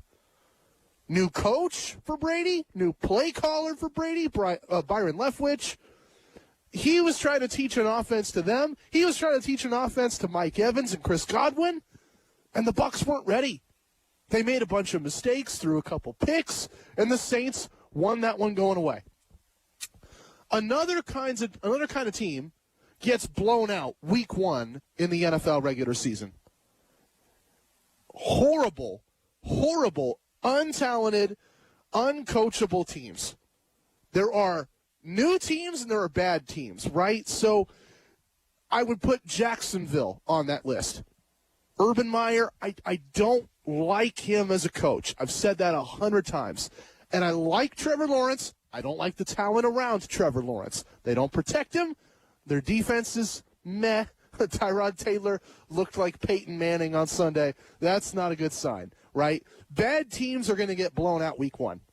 All-time most painful example to me, and I talked about this on the show like 3 weeks ago, Art Shell, when he came back to coach my Raiders, I think it was 2007 season or 2006 season. I think it was 2006 season because Callahan gets fired at the end of 2003. Norv Turner takes over for 2 years. Okay, so it's the 2006 season. Art Shell, Monday Night Football, primetime game. I came in with sky-high expectations, and I was a fan, and I was a kid, too, so it was even worse, right? Like, kids always think their team's going to win the Super Bowl. I thought Art Shell was going to turn things around. We didn't even score a point on Monday Night Football that night. I want to say final score 27-0. Marty Schottenheimer gets a Gatorade bath, and he's carried on the shoulders of his Charger players at the end of that one. That always stung, too, because Schottenheimer had this grudge with the Raiders for a long time. Raider fans hate his guts. Of course, that mellowed out as he got older and unfortunately succumbed, but in the moment, hated his guts. Brutal loss. And our team was just playing bad, right? It wasn't the new coach. It wasn't the new scheme so much. It was just a bad roster, and they won 2 games. So new teams get blown out week 1. Bad teams get blown out week 1. My question for you, 541-630-4792, is where do the Packers fit in that conversation? They're not a new team in that they kept their quarterback, they kept their head coach, they kept their play caller, and all the weapons on that offense, Devontae Adams still there, Aaron Jones still there, the offensive line still intact, the defense has all those young corners that were so good the last 2 years. Those guys are still there. Rashawn Gary comes back, the edge rusher from Michigan that missed a lot of time last year. It's not a new team. It's not like they're still figuring out the offense or what they want to do together. They've played together. They've been to NFC title games together. So to me, that means they have to be a bad team. They have to be a team that just isn't very good. And you can get into the nitty-gritty reasons why. Like, I know Colin said this on his show earlier, noon to 3 here on the game. Well, Aaron's head isn't in it, right? Clearly, he doesn't want to play football. I'm not going to spend 30 minutes on a dissertation telling you why or why not Aaron Rodgers doesn't want to play football. I just know what I saw on Sunday. He doesn't want to play football. And his teammates, I don't think they really want to play either. I think this is a team that quit on their coach. I think they're just a bad team. And I think that's a problem for Green Bay. So while they have on paper one of the most talented rosters in the NFL, I think they're going to get worse before they get better. I don't see this as a one-off for the Packers. I think they go 0-2. Lions on Monday Night Football. Again, two kinds of teams get blown out in week 1. New teams and bad teams. And I know the Packers aren't a new team, so I think they're a bad one. I think they go 0-2. And with the Lions, Jared Goff, not great. But did you see the Penei Sewell tape? Did you see how much better he looks on the left side than he did on the right side in the preseason? The Lions might have something there. Lions might not be as bad as we might think. I think they beat the Packers week 2. I'm sticking to that pick. Now let's get to some realistic coaching options for USC. I talked about this earlier. We filtered out all the crap, all the unrealistic options. They're not going to get Mario Cristobal. They're not going to get a Chris Peterson, or a Lincoln Riley. Ignore those headlines. Here are some guys I think they could get. There's 3 routes USC could go in this coaching search. Pick from the NFL. That's route number 1. They've done it before. It's worked for them time and time again. I talked about this at the end of last night's show, but what about Pete Carroll?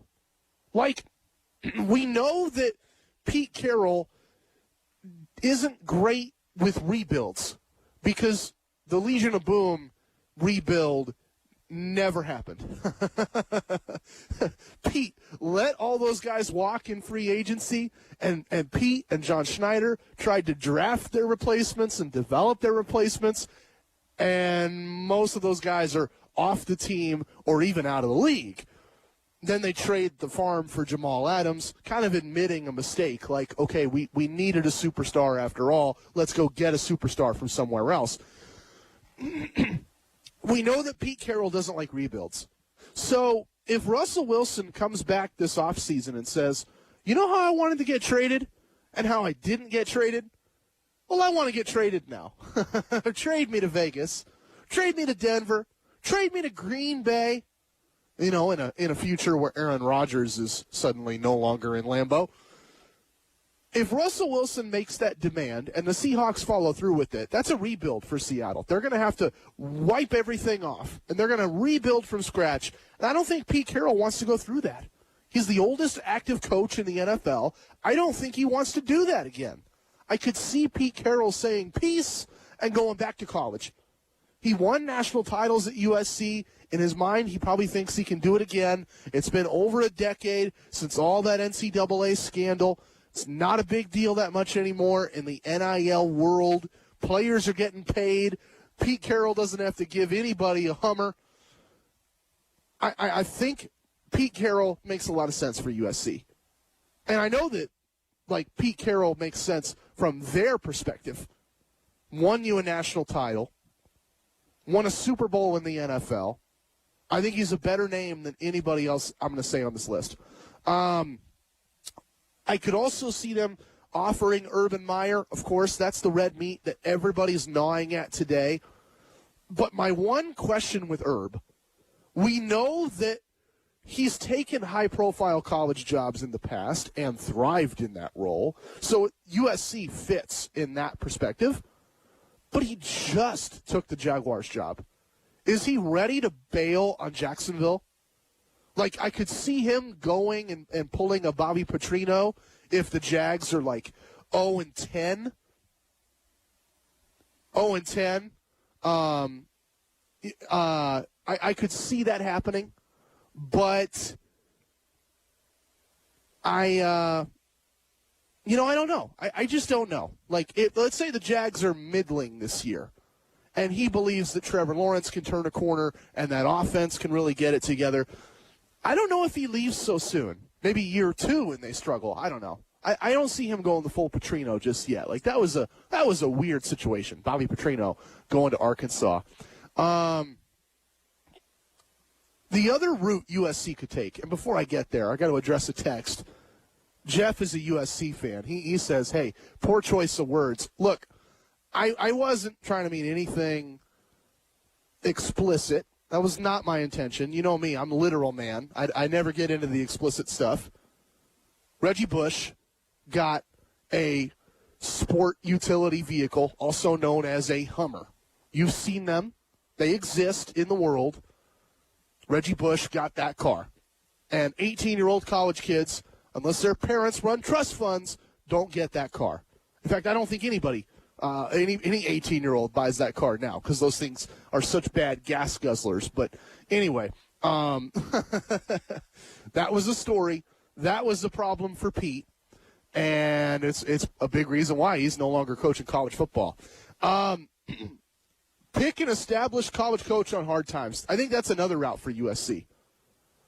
That's a much more fruitful list right now. It's just not a great list. Like, there's options. I just don't know which one you would take and which one would say yes. So, like, David Shaw is a good example. I think David Shaw is on some hard times in Palo Alto. Stanford might let him be the coach for life, but he's not winning at Stanford right now. They can beat USC, sure, but that's still a 6 or 7 win team this year. They're just kind of up and down that way. Then there's a guy like Ed Orgeron, who a lot of folks plugged into LSU think LSU will let him go. And sure, he won a national title, and I know USC regretted letting him leave after seeing him hoist said national title. But what's Ed O done before and after that title? Maybe that title was an aberration. Maybe his offensive coordinator, Joe Brady, and his star quarterback transfer, Joe Burrow, were the reasons LSU won that title. So you could go that route. You could get Mike Riley. Remember, he was a USC assistant before he took the head coach of the Beaver job and then goes to the NFL. USC connections, NFL connections. But could they do better than Mike Riley? Could they do worse than Mike Riley? He was fired from Nebraska for a reason, folks.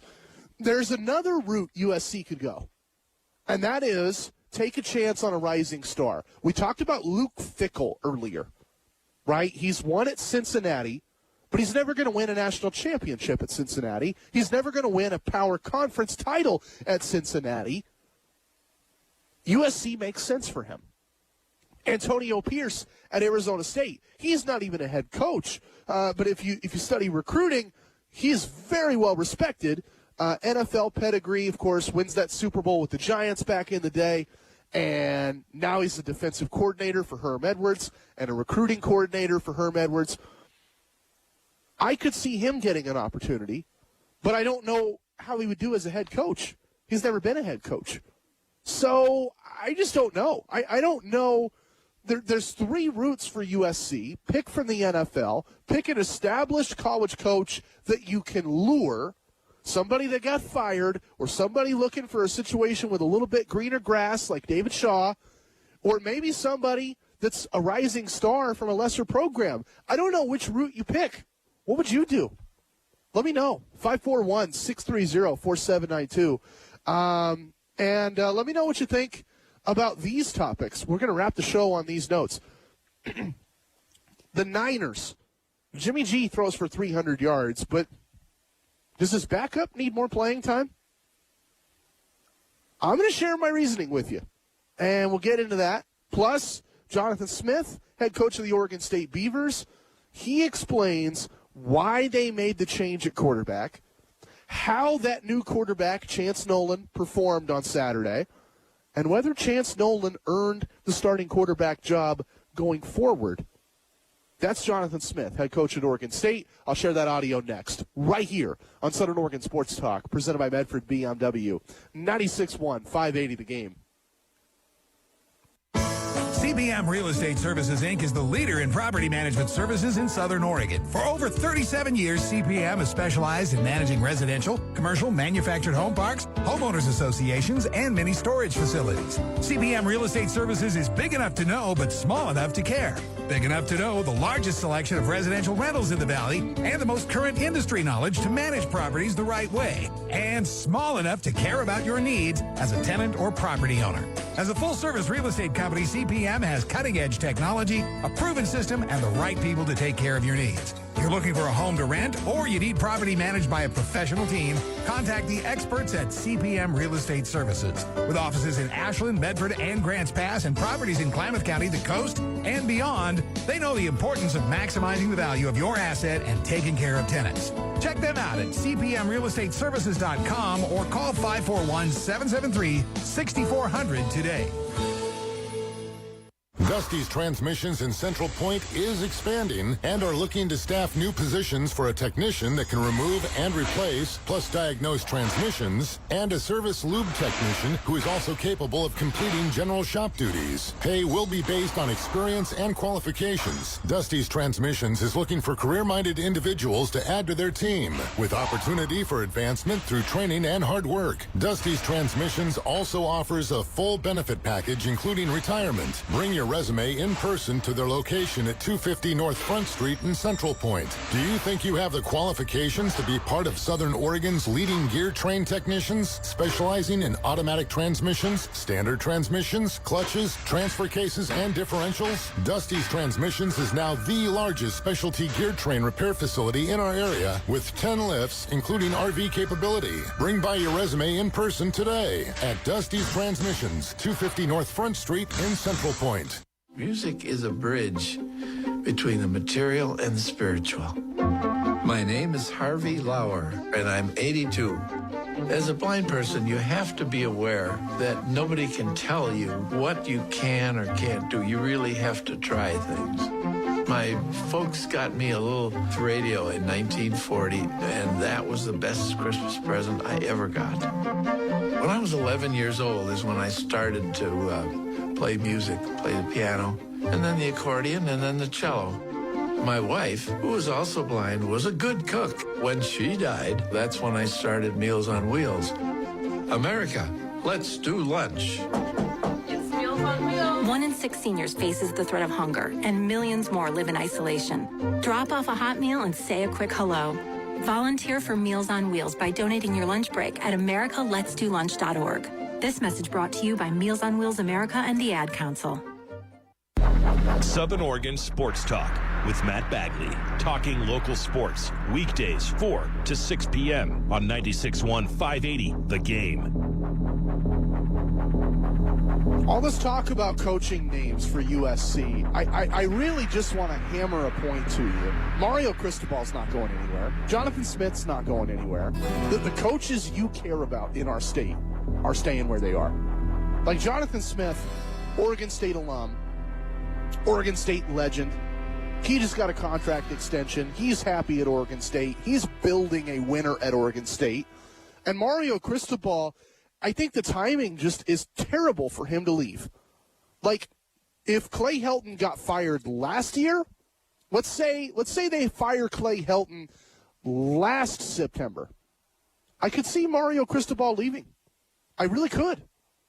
If the Miami job had been open last September, or if Nick Saban had retired from Alabama, like some people theorized. I know Justin Hopkins of Scoop Duck, he talked about that as a legitimate possibility for like 2 months. He was bringing it up all the time, like Saban might retire. Saban might be done. Saban might be tired of the grind of college football and, bored of winning national championships every year.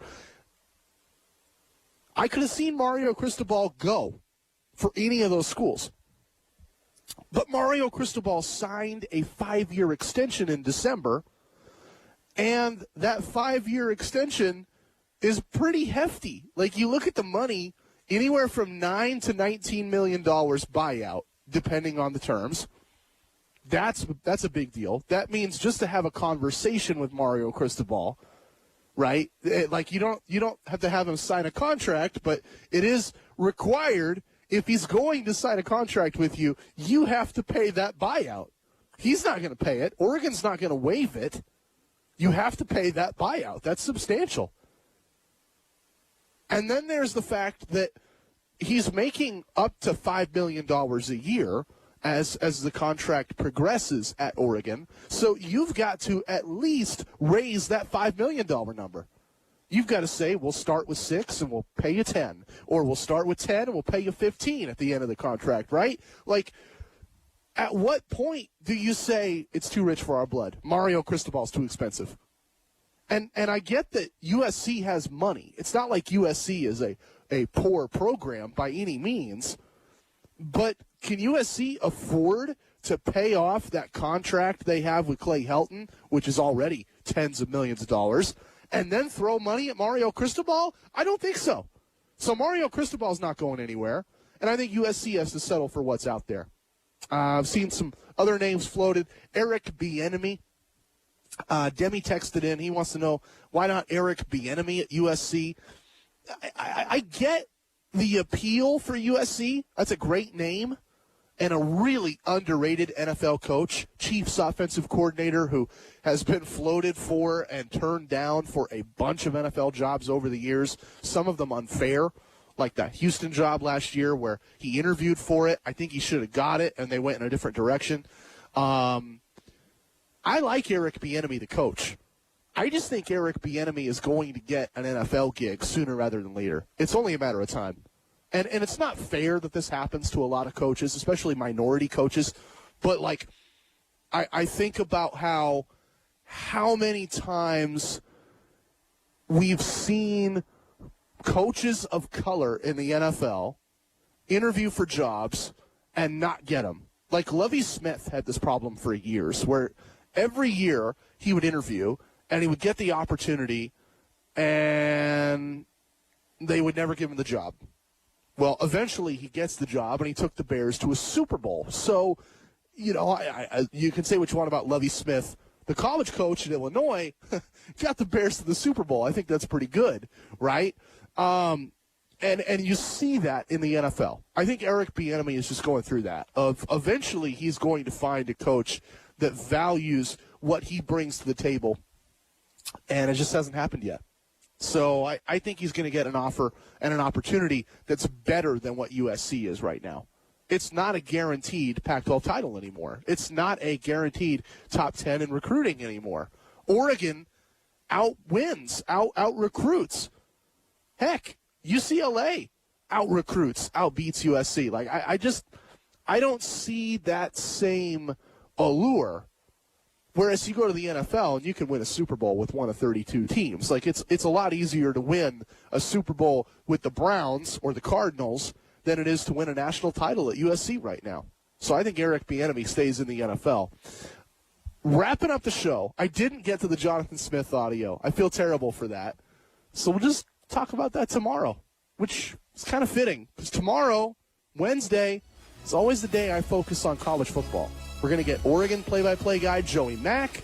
I'm going to try to get you someone plugged in with Oregon State. You know, we usually go every 2 weeks with Brendan Slaughter, so I'll try to get you some fresh meat there. And we'll talk about the Beavers and their quarterback situation going forward. Tomorrow, 4 o'clock, right here.